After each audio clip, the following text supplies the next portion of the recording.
Nude nude అనగానే మన మనసులోకి రకరకాల ఆలోచనలు వస్తుంటాయి.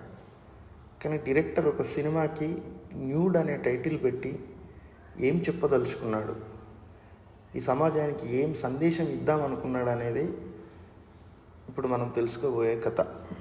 ఈ కథలో మెయిన్ క్యారెక్టర్ యమున చుట్టే తిరుగుతుంది ఈ కథ అంతా. యమున ఒక అతి సాధారణమైన ఇల్లాలు.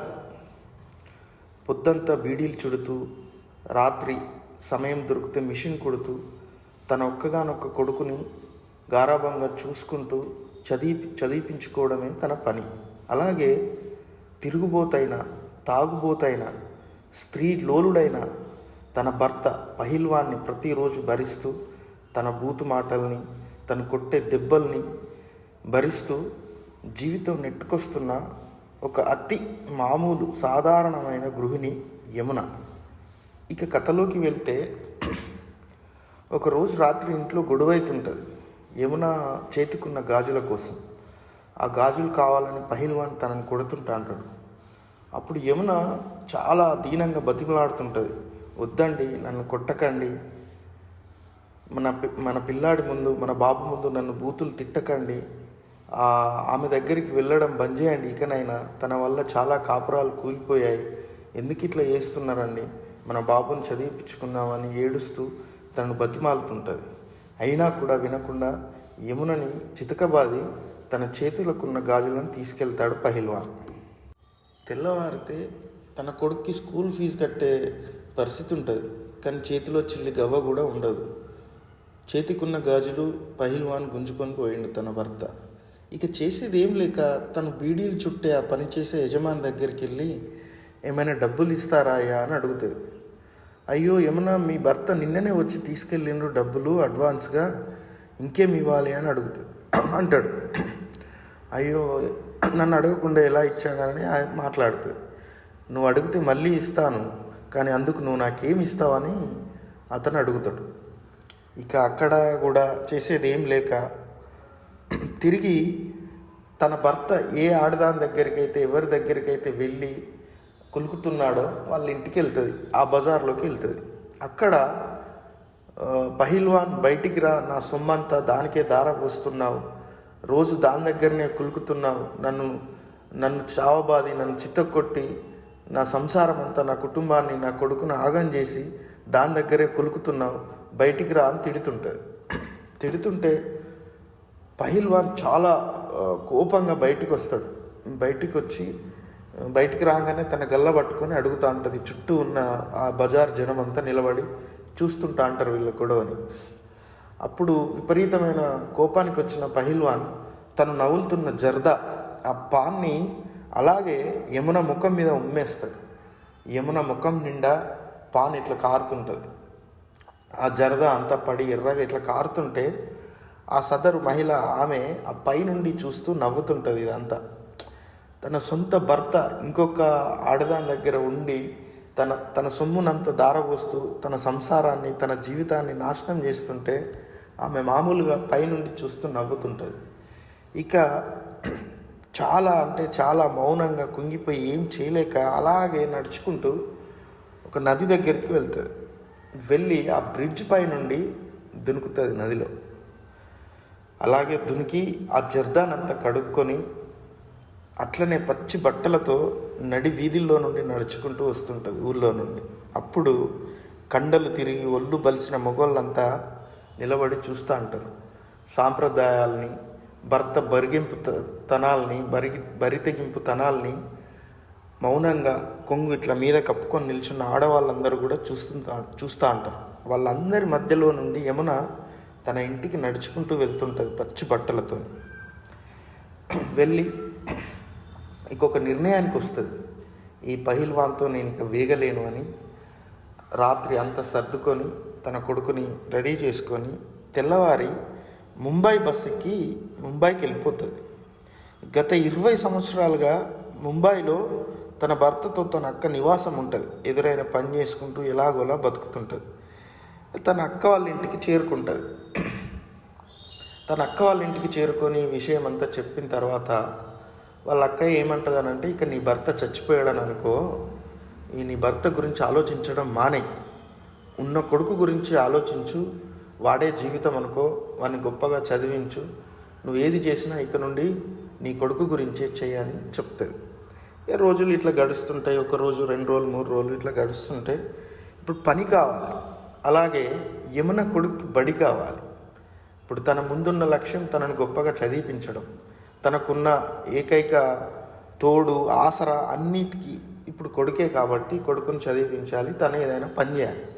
పని కోసం ముంబై ఇలా చాలా గల్లీలు వెతుకుతూ ఉంటుంది. కానీ ఎక్కడ తనకు పని దొరకదు. తిరిగి తిరిగి కాళ్ళు అరిగి చెప్పులు తెగిపోయినా కూడా ఎక్కడ పని దొరకదు. కానీ తన కొడుకుని స్కూల్లో అడ్మిషన్ చేయాలి, స్కూల్లో వేయాలనేదే తన ముందున్న అతిపెద్ద పని. ఇక ఒకరోజు వాళ్ళ అక్కని అడుగుతుంది, అక్క నాకేం పని దొరకలేదు, నువ్వేం చేస్తున్నావు కాలేజీలో, నాకు కూడా ఏదైనా చేయాలంటే వాళ్ళ అక్క అక్కడున్న ఒక ఆర్ట్స్ కాలేజీలో నేను ఇట్లా చెత్త ఊడుస్తాను అని చెప్తుంది. ఒకరోజు వాళ్ళ అక్కని ఫాలో అవుతుంది. మా అక్క ఏం చేస్తుంది కాలేజీలో అని ఫాలో అవుతుంది. వాళ్ళ అక్క ఇట్లా ఆర్ట్స్ కాలేజీలోకి ఎంటర్ అయ్యి చూస్తుంది. చూసిన తర్వాత ఒక్కటేసారి షాక్ గురవుతుంది, దిగ్భ్రాంతికి లోనవుతుంది. ఆ విండోల నుంచి చూస్తుంది. వాళ్ళ అక్క మొత్తం ఒంటి మీద బట్టలు లేకుండా న్యూడ్గా ఇట్లా కూర్చొని ఉంటుంది. ఆమె చుట్టూరా ఆడపిల్లలు, మగపిల్లలు అంతా చుట్టూ నిల్చొని గీస్తూ అంటారు ఆ దృశ్యాన్ని. అది చూసి ఇంటికి పరిగెత్తుకొని వస్తుంది. వచ్చిన తర్వాత వాళ్ళ అక్కని అడుగుతుంది, ఎందుకక్క ఇట్లా చేస్తున్నావు, నువ్వు అట్లా సిగ్గనిపించలేదా నీకు, అట్లా బట్టలు కూడా తీసుకొని ఆ మగాళ్ళ ముందట వాళ్ళ ముందట నిలబడడం అదేం పని అని అడుగుతుంది. అడిగితే తను చెప్తుంది, అది పెద్ద తప్పు పని ఏం కాదు, వాళ్ళ చదువే అలాంటిది, వాళ్ళు మనని ఎలాంటి ఇబ్బంది పెట్టరు, వాళ్ళ పని వాళ్ళు చేసుకుంటారు. నేను ఈ పని చేయడానికి చాలా కారణాలు ఉన్నాయి. మొదట్లో అవో ఇవో పనులు చేసిన, కానీ ఎక్కడా స్థిరమైన పని దొరకలేదు. మీ బావ తాగుబోతాయి మంచాన్నే పడ్డాడు, అటు తనని సాగాలి, నాకు నేనుగా బతకాలి అంటే ఇది నాకు తప్పలేదు. కాకపోతే ఆ కాలేజ్ వాళ్ళు కూడా చాలాసార్లు చాలామంది కోసం వెతికారు, కానీ ఎవరు సమయానికి దొరకలేదు. అప్పుడు ఒక ఆడదానిగా నన్ను కూడా అడిగారు, నువ్వు చేస్తావా అని. ఆ పరిస్థితుల్లో నేను ఒప్పుకోవాల్సి వచ్చింది. ఇందులో పెద్ద ఏం తప్పు లేదని అనిపించింది. ఎందుకు అని అంటే ఆ పిల్లలు మనల్ని ఎలాంటి ఇబ్బంది పెట్టరు. మన దేహం మీద మనం దాన్ని ఒక కళగా తీసుకొని వాళ్ళు ఏవో ఆటలు వేస్తుంటారు. ఇది నాకు మంచి పనే అనిపించింది అని చెప్తుంది. ఇక ఈ పని ఏ పని మంచిది, ఏ పని చెడ్డది అని తేల్చుకోలేని నిర్ణయంలో ఉన్న యమున ఇవన్నిటికంటే అతి ముఖ్యమైన పని తన కొడుకుని చదివించుకోవడం. అందుకు ఏదైనా చేయడానికి సిద్ధంగా ఉన్న యమున తన అక్కతో కలిసి ఆర్ట్ అంటే ఆ న్యూడ్గా నిలబడి ఫోజులు ఇవ్వడానికి కూడా సిద్ధపడుతుంది. ఇక ఇద్దరు రోజు కాలేజీకి వెళ్ళి ఆ న్యూడ్గా ఉండి ఫోటోలు, ఆ న్యూడ్గా ఫోజులు ఇవ్వడం, ఆ స్టూడెంట్స్ ఆర్ట్ వేయడం, ఇదంతా డైలీ జరుగుతుంటుంది. ఏమన్నా వాళ్ళ కొడుక్కి ఒక స్కూల్లో అడ్మిషన్ చేస్తుంది. ఇట్లా నడుస్తుంటాయి రోజు. ఒకరోజు వాళ్ళ కాలేజీలో చెత్త అంతా ఊడుస్తూ అంటే వాళ్ళు న్యూడ్గా ఫోజ్ ఇచ్చిన అవి అయితే ఏమవుతున్నాయో ఆ స్టూడెంట్స్ ఆర్ట్ వేసిన కొన్ని అంటే అన్వాంటెడ్ అవసరం లేని అన్ని డస్ట్బిన్లు వేస్తే ఆ కాలేజ్ ఆవరణలోకి వస్తాయి గాలికి. వాళ్ళు ఊడుస్తుంటే ఆ పేపర్లన్నీ ఒక్కొక్కటిగా దొరుకుతాయి. అవన్నీ యమున ఇట్లా తీసి చూస్తూ ఉంటుంది. చూసి వాటన్నిటిని మడత పెట్టి బ్లౌజ్లో పెట్టుకుంటా ఉంటుంది. అప్పుడు వాళ్ళ అక్క వచ్చి ఇవన్నీ ఏంటి అంటే ఇట్లా ఇవన్నీ మనం ఎవరికి కనబడనియద్దు, అవి నువ్వు దాయద్దు, ఎవరికైనా తెలిస్తే ప్రాబ్లం అవుతుందని అవన్నీ తీసి ఒక కుప్పలాగా పేర్చి దాన్ని కాల్ చేస్తారు. అదే ఆ సీన్ చాలా ఎఫెక్టివ్గా, చాలా బాధాకరంగా ఉంటుంది. అప్పుడు యమున ఏమని నిర్ణయించుకుంటుంది అని అంటే, ఇది ఆర్ట్స్ కాలేజ్ ప్లస్ నా కొడుక్కి చిన్నప్పటి నుండి ఆర్ట్ అంటే ఒక ఇంట్రెస్ట్ ఉంటుంది. వాడు ఏదో ఒక రోజు ఈ కాలేజీ గురించి తెలుసుకుంటాడు, ఇక్కడికి వస్తే నా ఫోటోలన్నీ దొరుకుతాయి, అసలు వాడిని ఇక్కడ ఉంచొద్దు అని ఇంటికెళ్ళి అక్కడి నుండి అహ్మదాబాద్ పంపిస్తుంది. వేరే కాడ చదవాలి, ఇక్కడి వాతావరణం, ఇక్కడి పరిస్థితులు, ఇక్కడ నేను చేస్తున్న పనులేవి నా కొడుకు తెలియద్దని నిర్ణయించుకొని అక్కడి నుండి తన కొడుకుని షిఫ్ట్ చేస్తుంది. తను ఈ న్యూడ్ ఫోజులు ఇచ్చుకుంటూ కాలేజీలో డబ్బులు సంపాదిస్తుంటుంది. ఇలా తన కొడుకుని పంపించి రోజు ఇదే ఇట్లా నడుస్తుంటే ఒకరోజు కొన్ని సంఘాలు, అవి ఏ సంఘాలని మనం చెప్పలేం, కానీ కొన్ని సంఘాలు ఈ న్యూడ్ ఫోజులు ఇవ్వడం కరెక్ట్ కాదు, ఈ కాలేజ్ కరెక్ట్ కాదని వచ్చి ధ్వంసం చేస్తారు. కాలేజ్ స్ట్రైక్ అవుతుంది, బంద్ అవుతుంది, ఇట్లా కొన్ని ఇబ్బందులు అవుతా ఉంటాయి. అయినా కూడా బయట కూడా న్యూడ్ ఫోజులు ఇవ్వడానికి ఏమైనా సిద్ధపడుతుంది. పెద్ద పెద్ద ఆర్ట్ డైరెక్టర్లు తనని పిలుచుకొని న్యూడ్ ఫోజులు చేస్తూ ఆర్ట్ వేస్తుంటారు, తను కొంచెం డబ్బులు సంపాదిస్తుంటుంది. ఇలా తన కొడుకు అడిగిన కొద్దీ తన కొడుకుకి చదువు కోసం డబ్బులు పంపిస్తూ ఉంటుంది. ఇట్లా రోజులు గడుస్తుంటే ఒక రోజు వాళ్ళ కొడుకు ఇంటికి వస్తాడు. అక్కడ నుండి హైదరాబాద్ నుండి ఇంటికి వస్తాడు. ఇంటికి వచ్చిన తర్వాత ఇంట్లో కూర్చొని అందరు మాట్లాడుతున్నప్పుడు ఇంకా ఎన్ని రోజులు ఉంది బిడ్డ అనేది అది ఇది అని అడిగితే, ఇంకెన్ని రోజులు లేదు, నాకు చదువుకునే ఉద్దేశం లేదు, నేను దుబాయ్ వెళ్ళాలనుకుంటున్నా, నాకు ఇంకా డబ్బులు కావాలి అని చెప్పేస్తాడు.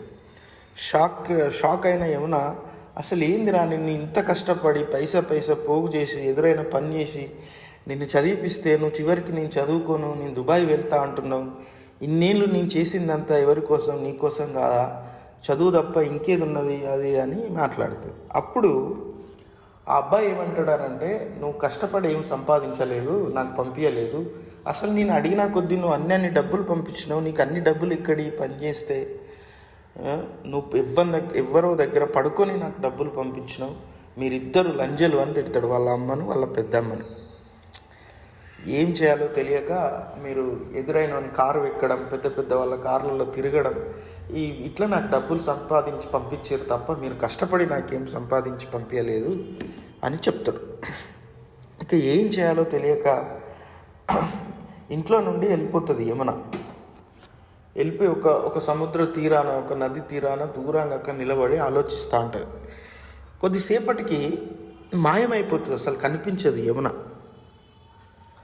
అంటే యమునకి అంత దుఃఖం ఉన్నందుకు, సముద్రం అంత దుఃఖం ఉన్నందుకు సముద్ర తీరాన ఉన్నదా, అంతకంటే ఎక్కువ దుఃఖం ఉన్నందుకు సముద్రంలో కలిసిపోయిందా అనేది మనకు డైరెక్టర్ చెప్పాలనుకున్నాడో ఏమో. యమున మాత్రం ఆ సముద్రం ఒడ్డు మీద నుండి అదృశ్యమైపోతుంది, మనకు కనిపించదు. కొన్ని సంవత్సరాల తర్వాత యమున వాళ్ళ కొడుకు ఆ చదువుకోక అటు ఏటు కాక ఒక సెక్యూరిటీ జాబ్ పని చేస్తూ అంటాడు.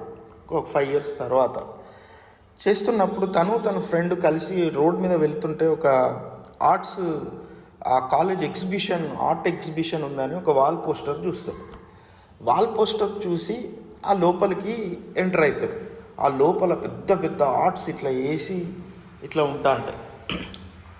ఆ లోపలికి వెళ్ళి ఒక ఆర్ట్ దగ్గర ఆగిపోతాడు. చాలా అద్భుతంగా ఉంటుంది ఆ ఆర్ట్ దగ్గర ఆగిపోయి ఆ ఆర్ట్ని తదేకంగా చూస్తూ ఉంటాడు. కాలు నుంచి మెడ వరకు అట్లనే చూస్తుంటాడు. ఎందుకంటే తను కూడా ఆర్ట్ ఇంట్రెస్ట్ కాబట్టి చూస్తుంటాడు. తల వరకు పోయేసరికి అది వాళ్ళ అమ్మ ఆర్ట్, నగ్నంగా ఉన్న ఆర్ట్. మొత్తం ఒక్కటేసారి కోపానికి గురై ఆ ఆర్ట్ ఎవలేసిర్రు అని ఆయనను పిలిచి గల్లబట్టి ఇట్లా అడుగుతూ అంటాడు, కొట్టడానికి ట్రై చేస్తూ అంటాడు. ఆ ఆర్ట్ వేసింది, ఆ ఆర్ట్ ఎగ్జిబిషన్ నిర్వహించింది ఒకప్పుడు వాళ్ళ అమ్మ స్టూడెంట్. అంటే వాళ్ళ అమ్మ దేహం మీద ఆర్ట్ నేర్చుకున్నాడు. అంటే ఆమె న్యూడ్ ఫోజులు ఇస్తున్నప్పుడు ఆ ఆర్ట్ కాలేజీలో స్టూడెంట్ తనను అట్లా గొడవ అవుతుంది. అయితే ఇక్కడ మనం అర్థం చేసుకోవాల్సిన విషయం, డైరెక్టర్ మనకు చెప్పాలనుకున్న విషయం, నాకు అర్థమైన విషయం ఏంటిది అని అంటే, ఒకనాడు పహిల్వాన్ ఏ రకంగానైతే తనను తిట్టి కొట్టి తన నానా ఇబ్బందులు పెట్టి ఆ ఊరి నుంచి బొంబాయికి వెళ్ళడానికి ఎట్లా కారకుడు అయిండో, అంటే ఇక చేసేది ఏం లేక ఆ కష్టాలని, ఆ కన్నీళ్ళని, ఆ అవమానాల్ని తన భర్త ఇంకొక ఆడదానితో కులుకుతూ ఇటు తనని పెట్టే హింసని సహించలేక ఆ ఊరు నుంచి ఎలాగైతే బొంబాయికి వచ్చేసిందో, సేమ్ తనకు పుట్టిన కొడుకు కూడా అలాగే ఇబ్బంది పెట్టి శాశ్వతంగా ఈ ప్రపంచం నుండే దూరం అయ్యేలాగా చేసిండనేది నాకు అర్థమైన విషయం. అయితే ఇక్కడ అమ్మను లంజే అని పిలవడం ఎక్కడ నేర్చుకున్నాడు ఆ అబ్బాయి? మీరు ఈ న్యూడ్ ఫోజు ఇవ్వడం తప్పని ఈ సమాజం ఎట్లా నిర్ణయించింది? అది ఒక స్టడీయే కదా. న్యూడ్ అనగానే తప్పుడు భావం మన మెదడులోకి ఎందుకు వచ్చింది? ఇప్పుడు వాళ్ళు ఆ స్టూడెంట్స్ నేర్చుకునేది తప్పు కానప్పుడు వీళ్ళు న్యూడ్ ఫోజులు ఇస్తే తప్పెట్లయింది? అది కూడా ఒక గౌరవమైన పనే కదా. దాన్ని ఈ సమాజం ఎందుకు అర్థం చేసుకోలేకపోయింది? ప్రాపంచిక దృక్పథం కలిగిన కొందరికి ఇది ఓకే గొప్పగానే అనిపించచ్చు, కానీ మెజారిటీ సమాజం దీన్ని తప్పుగానే ఇంకా ఊహించుకొని ఉంటుంది. ఇది తప్పు కాదు, ఇది ఆత్మగౌరవానికి, ఈ పని కూడా ఆత్మగౌరవమైన పనే, ఇది కూడా చేయాల్సిన పనే అని ఈ సమాజం తెలుసుకోవడానికి ఇంకెన్ని శతాబ్దాలు పడుతుందో.